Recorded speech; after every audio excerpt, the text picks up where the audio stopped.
வீட்டுல உட்கார்ந்து இருக்கிறது போர் அடிக்குது. ஏதாவது பரபரப்பா செஞ்சுக்கிட்டே இருக்கணும் போல இருக்கு. ஆனா என்ன செய்யறதுன்னு தான் தெரியல. வீட்டுக்குள்ளேயே உட்கார்ந்து இருந்தா எந்த ஐடியாவும் வராது. வெளியில போனாதான் ஏதாவது ஐடியா வரும். இப்படி நினைச்ச கோரிக்காகும் பிறகு வீட்டை விட்டு வெளியில பறந்து போச்சு. கோரிக்காகத்துக்கு சும்மா இருக்கிறது எப்பவுமே பிடிக்காது. அதுக்காக அது ஏதோ உருப்படியான வேலை பண்ணணும்னு நினைச்சிடாதீங்க. அடுத்தவங்களை ஏதாவது சிக்கல்ல ஏத்து விட்டுட்டு அதை வேடிக்கை பாக்குறதுதான் கோரிக்காகத்தோட வேலை. இப்படி பறந்து போய்கிட்டு இருந்த கோரிக்காவும் ஒரு மரத்துக்கிடையில உட்கார்ந்து இருந்த சோனா குருவிய பாத்துருச்சு. இந்த சோனா குருவிதான் இது வரைக்கும் நம்ம கிட்ட மாட்டவே இல்ல. இந்த சோனா குருவியை எப்படியாவது இன்னைக்கு அழ வச்சு பாக்கணும். இப்படி நினைச்ச கோரிக்காவும் உடனே சோனா குருவி கிட்ட போச்சு. சோனா, பக்கத்து காட்டுல என்னோட தோழிக்கு சொந்தமா ஒரு மாந்தோட்டம் இருக்கு. அங்க போனா எவ்வளவு வேணாலும் மாம்பழங்களை சாப்பிட்டு வரலாம். நான் இப்ப அங்கதான் போறேன். நீயும் என் கூட வரியா? கோரிக்காக சொன்னதை கிட்ட சோனா குருவி மனசுலயும் மாம்பழம் சாப்பிடணுங்கிற ஆசை வந்துருச்சு. கோரி அக்கா, உங்களோட தோழி தோட்டத்துக்கு நான் எப்படி வர முடியும்? அவங்க ஏதாவது நினைக்க மாட்டாங்களா? அதெல்லாம் ஒன்னும் இல்ல.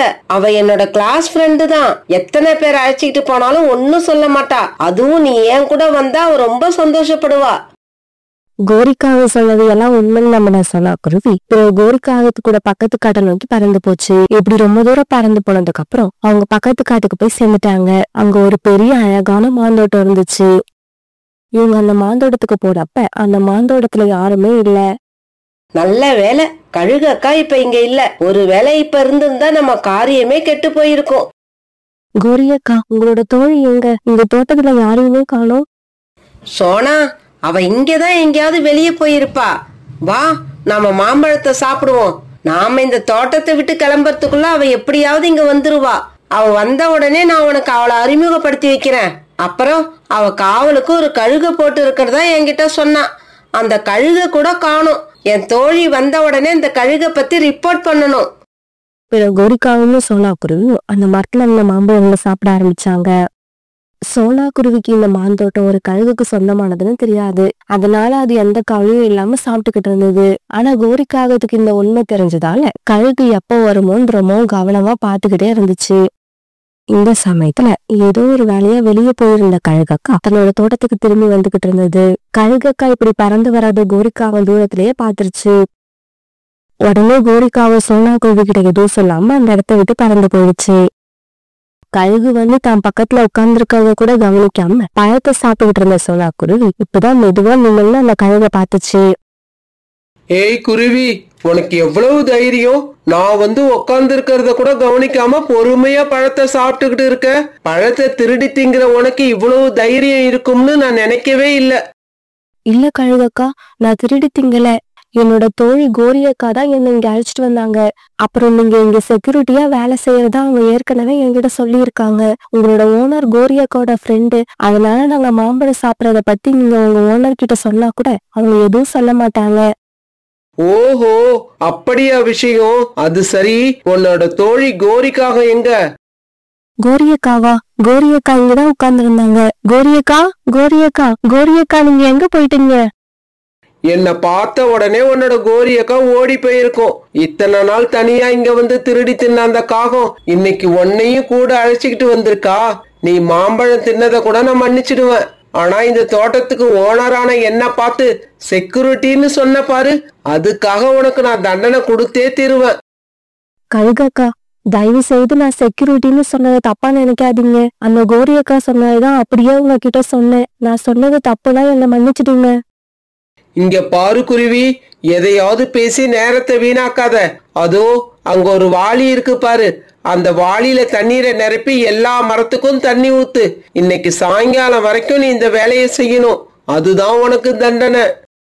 பிறகு வேற வழியில அவ சொன்னா குருவி அந்த கழுகு சொன்ன மாதிரியே வாளியில தண்ணீரை எடுத்து எல்லா மரத்துக்கும் ஊத்த ஆரம்பிச்சது.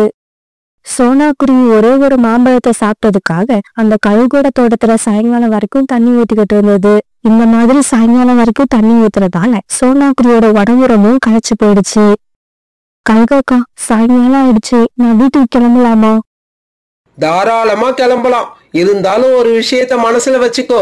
அந்த கோரிக்காகத்தை எப்படியாவது இங்க ஒரு நாள் அழைச்சிக்கிட்டு வந்துரு. அப்படி அழைச்சிக்கிட்டு வந்துட்டேன்னா நான் உனக்கு ஒரு கூட நிறைய மாம்பழம் சும்மா கொடுப்பேன். கழுகக்கா, நீங்க உண்மையாவா சொல்றீங்க?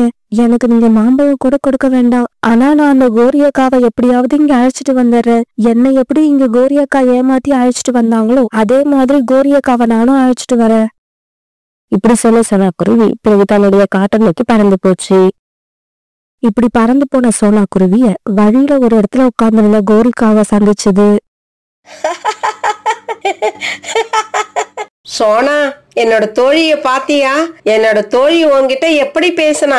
நான் சொன்ன மாதிரியே உன்கிட்ட ரொம்ப அன்பா நடந்துகிட்டாளா? கோரி அக்கா, அந்த கழுகு உங்களோட தோழின்னு ஏன் போய் சொன்னீங்க?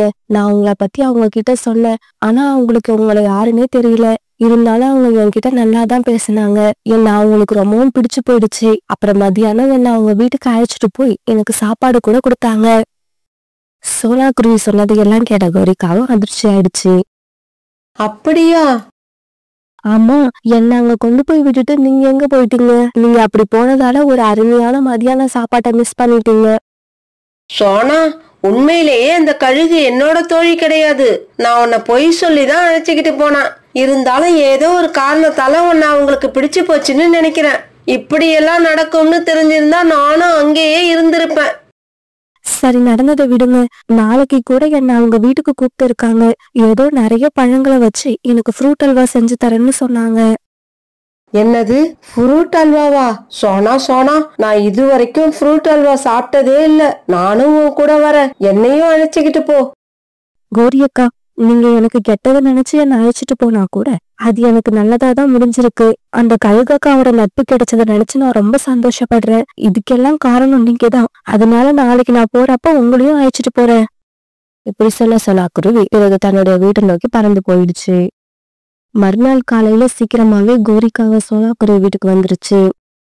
சோனா, சீக்கிரம் கிளம்பி வா. எனக்கு ராத்திரி எல்லாம் தூக்கமே வரல.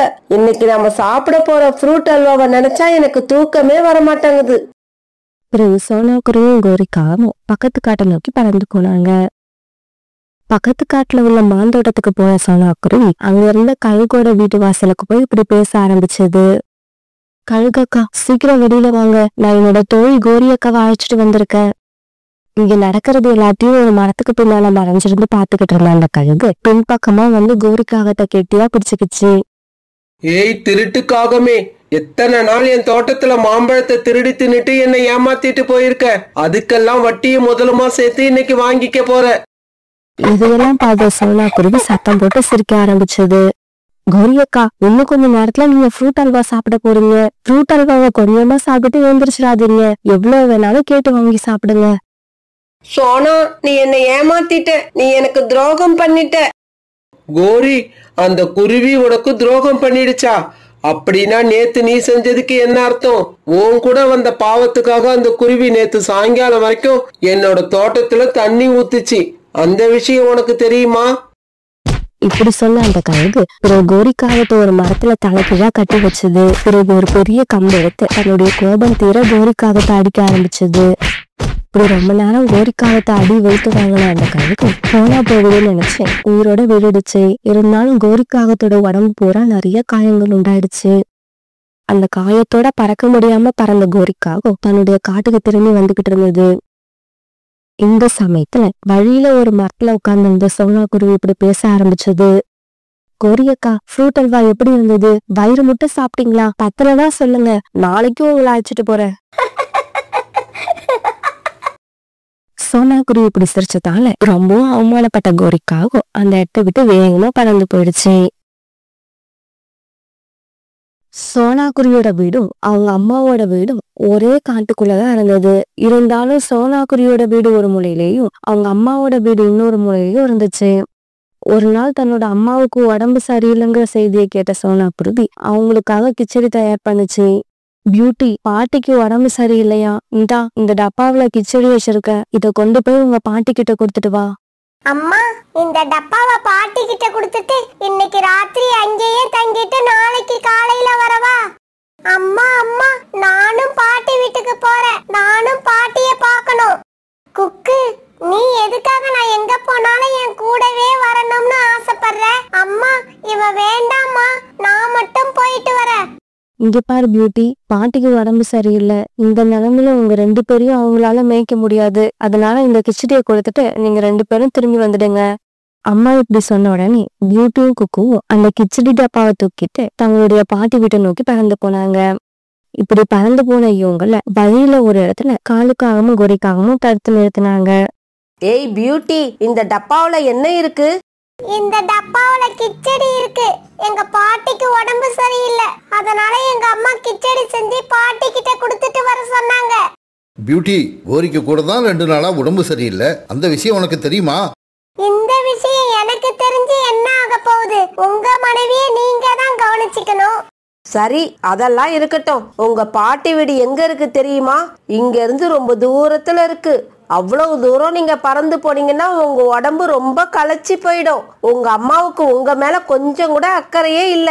அதனாலதான் உங்ககிட்ட இந்த கிச்சடி டப்பாவை கொடுத்து விட்டு இருக்கு. ஆமாம் பியூட்டி, உங்க அம்மாவை மாதிரி எங்களால உங்க மேல அக்கறை இல்லாமல் நடந்துக்க முடியாது. இந்த டப்பாவை எங்க கிட்ட கொடுத்துட்டு போங்க. நாங்க கொண்டு போய் உங்க பாட்டி கிட்ட கொடுத்துடுறோம். நீங்க பத்திரமா வீட்டுக்கு போங்க. காலங்கள், நீங்க எங்க மேல வச்ச அன்புக்கு ரொம்ப நன்றி. கொஞ்சம் வழிய விடுங்க. இந்த டப்பாவை நாங்களே கொண்டு போய் எங்க பாட்டி கிட்ட கொடுத்துட்டு அவங்கள பார்த்துட்டு வரோம். காலுஜி, இந்த காலத்து பசங்க நாம நல்ல விஷயம் சொன்னா காதுலயே வாங்க மாட்டாங்க. சொல்ல வேண்டிய விதத்துல சொன்னாதான் அவங்களுக்கு புரியும். இப்படி சொன்ன கோரிக்காகவும் தாவி போய் அந்த கிச்சடி டப்பாவை தாம்பாக்கும் எடுத்துக்கிச்சு.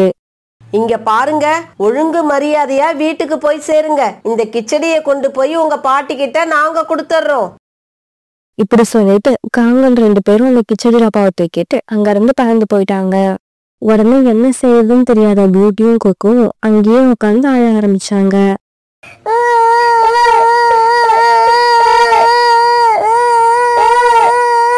இவங்க இப்படி உட்காந்து அழுதுகிட்டு இருந்த இடத்துக்கும் பக்கத்துல ஒரு பெரிய தூங்கு மூஞ்சி மரம் இருந்தது. அந்த மரம் எப்பவும் தூங்கிக்கிட்டே இருக்கும். ஆனா பியூட்டியும் குக்கும் இப்ப அங்க உட்காந்து இப்படி அழுதது அந்த மரத்துக்கு ரொம்பவும் இடைஞ்சலா இருந்தது. அதனால தூங்கிட்டு இருந்த அந்த மரம் கோபத்தோட கண் விழிச்சது. குருவிகளே, உங்களோட அழுகையால என்னோட தூக்கம் கெட்டு போயிடுச்சு. உங்களுக்கு இப்ப என்னதான் வேணும்? எதுக்காக இப்படி அழுவுறீங்க? நாங்க இப்ப எங்க பாட்டி வீட்டுக்கு கிச்சடி எடுத்துக்கிட்டு போகணும். ஆனா இப்ப எங்க கிட்ட கிச்சடி இல்ல. எங்களோட கிச்சடிய 2 காகங்கள் தூக்கிக்கிட்டு போயிட்டாங்க. அவங்க கிட்ட இருந்து கிச்சடிய வாங்கி கொடுங்க. நீங்க அப்படி கிச்சடிய வாங்கி கொடுத்துட்டீங்கன்னா நாங்க பாட்டி வீட்டுக்கு போயிடுவோம். அப்புறம் இங்க உட்கார்ந்து அழமாட்டோம். இதுதான் உங்க கதையா? சரி சரி, உங்க 2 பேரையும் பார்த்தா ரொம்ப நல்ல பறவைகள் மாதிரி தெரியுது. அதனால உங்களுக்கு உதவலான்னு முடிவு பண்ணிட்டேன். என்னால உங்களுக்கு கிச்சடியை கொடுக்க முடியாது. ஆனா நீங்க கேட்கிற உணவை கொடுக்கற ஒரு பாத்திரத்தை கொடுக்கறேன். அத வச்சு நீங்க வாழ்க்கை பூரா சந்தோஷமா இருக்கலாம். இப்படி சொன்ன அந்த தூங்கு மூஞ்சி மரம் பிறகு தன்னுடைய மந்திர சக்தியால ஒரு பாத்திரத்தை வரவழைச்சு அழுதுகிட்ட உட்கார்ந்திருந்த பியூட்டி கிட்டையும் குக்கு கிட்டையும் கொடுத்தது. நீங்க எந்த உணவை கேட்டாலும் இந்த பாத்திரம் உங்களுக்கு கொடுத்துக்கிட்டே இருக்கும். இதை எடுத்துக்கிட்டு சீக்கிரமா இடத்த காலி பண்ணுங்க. நான் தூங்க வேண்டிய தூக்கம் இன்னும் பாக்கி இருக்கு. அந்த மரம் இப்படி சொன்ன உடனே பியூட்டியும் குக்கும் அந்த பாத்திரத்தை தூக்கிட்டு பாட்டி வீட்டை நோக்கி பறந்து போனாங்க. பியூட்டி, எனக்கு ரொம்ப பசிக்குது. உங்க அம்மா எனக்கு ஏதாவது சாப்பிட கொடுத்து விட்டாளா? பாட்டி, அம்மா உங்களுக்காக கிச்சடி பண்ணி கொடுத்தாங்க. ஆனா அத வழியில காலங்களும் கோரியாட்டியும் பிடுங்கிக்கிட்டு போயிட்டாங்க. பாட்டி, அதுக்காக கவலைப்படாதீங்க.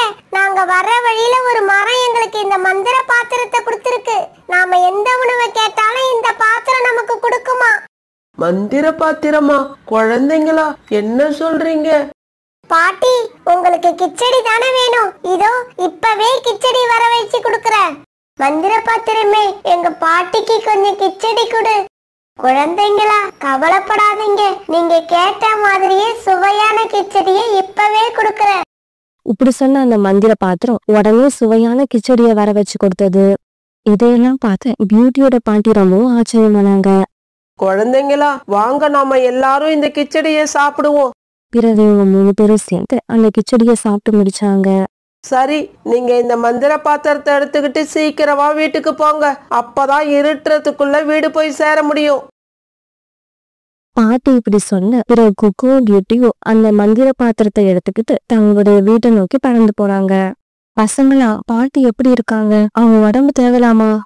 அம்மா பாட்டி உடம்பு இப்ப சரியாயிடுச்சு, நல்லாதான் இருக்காங்க. அப்படியா? நான் கொடுத்த கிச்சடிய சாப்பிட்டாங்களா? அம்மா நீங்க கொடுத்த கிச்சடிய வழியிலேயே காலங்களும் கோரியாட்டியும் பிடுங்கி எடுத்துக்கிட்டாங்க. இப்படி ஆரம்பிச்ச கொக்கு பிறகு காங்கல் இவங்க கிட்ட இருந்து கிச்சடி எடுத்துட்டு போன கதைய தன்னுடைய அம்மாவுக்கு விளக்கமா சொன்னான். அப்படியா? அந்த காங்கல் எப்பதான் திரும்ப போறாங்களோ, சின்ன குழந்தைங்க கூட பார்க்காம வாங்கிட்ட இருந்து பிடுங்கிட்டு போயிருக்காங்களே, அவங்கள என்னதான் பண்றது? பாவம் என்னோட அம்மா. நான் ஏதாவது சாப்பிட கொடுத்து அனுப்பியிருப்பேன்னு எதிர்பார்த்து ஏமாந்து போயிருப்பாங்க. அம்மா அப்படி இல்லம்மா, பாட்டி வயிறு நிறைய சாப்பிட்டாங்க. இப்படி ஆரம்பிச்ச பூட்டி இந்த மந்திர பாத்திரம் வந்த கதையை சொல்லி முடிச்சது. பசங்களா, நீங்க சொல்றதெல்லாம் உண்மையா? என்னால இதையெல்லாம் நம்பவே முடியல. மந்திர பாத்திரமே, நாங்க 3 பேரும் சாப்பிட நிறைய காய்கறிகள் போட்டு வெஜிடபிள் பிரியாணி பண்ணி கொடு. பியூட்டி இப்படி கேட்ட கொஞ்ச நேரத்துல ஆச்சரியமான முறையில அந்த பாத்திரம் வெஜிடபிள் பிரியாணிய வர வச்சு கொடுத்தது. இந்த சமயத்துல யாரோ கதவை தட்டுற சத்தம் கேட்டது. சோனாக்குருவி உடனே அந்த கதவை திறந்துகிட்டு வெளியில போய் பார்த்தப்ப அங்க ஒரு வயலான பறவை நின்னுகிட்டு இருந்தது. மகளே, நான் ரொம்ப தூரத்துல இருந்து பறந்து வரேன். எனக்கு ரொம்ப பசிக்குது. சாப்பிட ஏதாவது இருந்தா கொடு. அம்மா இதோ இருங்க, இப்பவே எடுத்துட்டு வரேன். இப்படி சொல்லிட்டு வீட்டுக்குள்ள போன சோனாக்குருவி தன்னோட வெஜிடபிள் பிரியாணி எடுத்துட்டு வந்து அந்த பறவை கிட்ட கொடுத்தது. பசியில இருந்த பறவை அதை ரொம்ப வேகமா சாப்பிட ஆரம்பிச்சது. பிறகு அந்த சாப்பாட்டை சாப்பிட்டு முடிச்சதும் சோனாக்குருவிக்கு நன்றி சொல்லிட்டு அங்கிருந்து பறந்து போயிடுச்சு. பிறகு அடுத்தடுத்து வந்த நாட்கள்ல சோனாக்குருவி பசியில தன்னோட வீட்டு வாசலுக்கு வந்த எல்லா பறவைகளுக்கும் உணவு கொடுத்துக்கிட்டு இருந்தது. எல்லா பறவைகளும் சோனாக்குருவிய வாயார வாழ்த்திட்டு போனாங்க. இப்படியே சில நாட்கள் நகர்ந்துச்சு. காலுஜி, அந்த சோனா குருவி கிட்ட ஏதோ மந்திர பாத்திரம் கிடைச்சிருக்கான். அதை வச்சுக்கிட்டு வாழ தெரியாத சோனா வர்றவங்க போறவங்களுக்கெல்லாம் சாப்பாடு போட்டுக்கிட்டு இருக்குதான். கோரி, நான் இப்பவே மாறுவேஷம் போட்டுக்கிட்டு சோனா குருவியோட வீட்டுக்கு போறேன். அந்த மந்திர பாத்திரம் அதுக்கு எங்க இருந்து கிடைச்சதுங்கிற ரகசியத்தை தெரிஞ்சுக்கிட்டு வரேன். இப்படி சொன்ன காலுக்காகவும் உடனே வீட்டை விட்டு வெளியில பறந்து போச்சு. வீட்டை விட்டு வெளியில போன காலுக்காகவும் ஒரு இடத்துல மாறு வேடம் போட்டு தன்னுடைய தோற்றத்தை வயசான காகம் மாதிரி ஆக்கிக்கிச்சு. பிறகு காலுக்காக சோனா குருவியோட வீட்டுக்கு போச்சு. குருவி, நான் ரொம்ப பசியா இருக்கேன். எனக்கு வயசானதால என்னால உணவு தேட முடியல. உங்ககிட்ட சாப்பிட ஏதாவது இருந்தா எனக்கு கொடு. ஐயா, இதோ ஒரு நிமிஷத்துல உங்களுக்கு சாப்பாடு கொண்டு வரேன். இப்படி சொல்லிட்டு சோனா குருவி வீட்டுக்குள்ள போச்சு. ஆனா சோனா குருவி என்ன செய்யுதுன்னு பாக்கறதுக்காக காலுக்காக சோனா குருவி பின்னாலேயே வீட்டுக்குள்ள போயிடுச்சு. அம்மா அம்மா, இந்த தாத்தா வீட்டுக்குள்ள வந்துட்டாரு. பரவாயில்ல பியூட்டி, வெளியில வெயில் அதிகமா இருக்கிறதால வீட்டுக்குள்ள வந்திருப்பாரு. இப்படி சொன்ன சோனா குருவி பிறகு அந்த மந்திர பாத்திரத்துல இருந்து உணவு வர வச்சது. இது எல்லாத்தையும் பாத்துக்கிட்டு இருந்த காலுக்காகவும் பிறகு இப்படி பேச ஆரம்பிச்சது. குருவி, இந்த பாத்திரத்துல இருந்து நீ உணவு வரவழைக்கிறத பார்க்க ரொம்பவும் அற்புதமாயிருக்கு. இந்த பாத்திரம் உனக்கு எப்படி கிடைச்சது?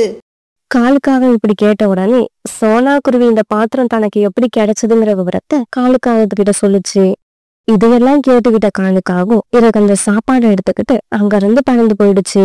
கோரி, அந்த மந்திர பாத்திரம் சோனா குருவிக்கு எப்படி கிடைச்சதுங்கிற விவரத்தை தெரிஞ்சுக்கிட்டேன். நாமளும் நாளைக்கு அந்த தூங்கு மூஞ்சி மரத்துக்கிட்ட போறோம். சோனா குருவி வீட்டுல இருக்கிற மாதிரி ஒரு மந்திர பாத்திரத்தை வாங்குறோம். இப்படி பேசிக்கிட்ட காங்கள் 2 பேரும் பிறகு அந்த சாப்பாட்டை சந்தோஷமா சாப்பிட்டாங்க. பிறகு மறுநாள் காலையில காங்கள் 2 பேரும் அந்த தூங்குமூஞ்சி மரம் இருக்கிற இடத்துக்கு போனாங்க. அங்க போன இவங்க அந்த தூங்குமூஞ்சி மரம் எழுந்திருக்கிற மாதிரி சத்தம் போட்டு கத்த ஆரம்பிச்சாங்க. இவங்க சத்தத்தை கேட்ட அந்த தூங்குமூஞ்சி மரம் கோபத்தோட கண் திறந்து பார்த்தது. காகங்களே, யார் நீங்க? எதுக்காக இங்க வந்து கத்திக்கிட்டு இருக்கீங்க? மந்திர மரமே, கொஞ்ச நாளைக்கு முன்னாடி 2 சின்ன குழந்தைங்க கிட்ட இருந்து நாங்க கிச்சடி டப்பாவை திருடிக்கிட்டு போனோம். ஆனா நீங்க அந்த குழந்தைங்களுக்கு மந்திர பாத்திரத்தை கொடுத்துருக்கீங்க. அதே மாதிரி ஒரு மந்திர பாத்திரம் எங்களுக்கு வேணும். அதை கொடுத்துட்டீங்கன்னா உங்களை தொல்லையே பண்ண மாட்டோம். நீங்க நிம்மதியா தூங்கலாம். ஓஹோ, அப்படியா? அந்த குழந்தைங்க கிட்ட இருந்து கிச்சடி டப்பாவை பிடுங்கிக்கிட்டு போனது நீங்க தானா? ஆமா மரமே, ஆமா. அப்படி ஒரு காரியத்தை செஞ்சது நாங்க தான். எங்களை தவிர வேற யாரும் இப்படி பண்ண மாட்டாங்க. அப்படியா? இதோ உங்களுக்கு தேவையானதை இப்பவே கொடுக்கறேன். இப்படி சொன்ன அந்த மரம் தன்னுடைய மந்திர சக்தியால ஒரு தடிமனான கம்பை வர வச்சது. காலுஜி, நாம மந்திர பாத்திரம் தானே கேட்டோம். இந்த மரம் என்ன ஒரு கம்பை வரவழைச்சு கொடுக்குது? கோரி, மந்திர பாத்திரத்தை கொடுத்தா என்ன, மந்திர கம்ப கொடுத்தா என்ன, நமக்கு தேவையான சாப்பாட்டை கொடுத்தா சரிதான். உங்களுக்கு தேவையானதை இதோ இப்பவே கொடுக்கறேன். அந்த மாணவன் இப்படி சொன்ன உடனே அந்த மந்திர கம்பு காங்கள் 2 பேரையும் அடிக்க ஆரம்பிச்சது. ஐயோ அம்மா, வலிக்குது. காலுஜி, என்ன இது? கம்பு நம்மள அடிக்குது. வேண்டாம் வேண்டாம், எங்களுக்கு எதுவும் வேண்டாம், எங்களை உயிரோட விட்டுடுங்க, நாங்க இந்த இடத்த விட்டு ஓடிடுறோம். காகங்களே, சின்ன குழந்தைங்கன்னு கூட பார்க்காம அவங்க கிட்ட இருந்து கிச்சடி டப்பாவை பிடுங்கிட்டு போன உங்களுக்கு இதுதான் தண்டனை. கொஞ்ச நேரம் இப்படி அந்த மந்திர கம்பு கிட்ட அடி வாங்கின காங்கள் 2 பேரும் பிறகு அங்கிருந்து தப்பிச்சு பறந்து போனாங்க. ஆனா அந்த மந்திர கம்பு அவங்கள விடவே இல்லை, விரட்டி விரட்டி அடிச்சுக்கிட்டே போச்சு.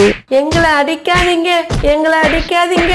இதுக்கப்புறம் நாங்க யாரையும் ஏமாத்த மாட்டோம். ஆமா, இனிமே நாங்க குறுக்கு வழியில போக மாட்டோம், நேர்மையான வழியில நடக்கிறோம், எங்களை மன்னிச்சிருங்க, எங்களை மன்னிச்சிருங்க. காங்கள் இப்படி மன்னிப்பு கேட்டதுக்கு அப்புறம் அந்த மந்திர கம்பு மறைஞ்சு போயிடுச்சு. காங்கள் 2 பேரும் உயிர் தப்புனா போதும்னு அந்த காட்டை விட்டு வேற காட்டை நோக்கி பறந்து போயிட்டாங்க.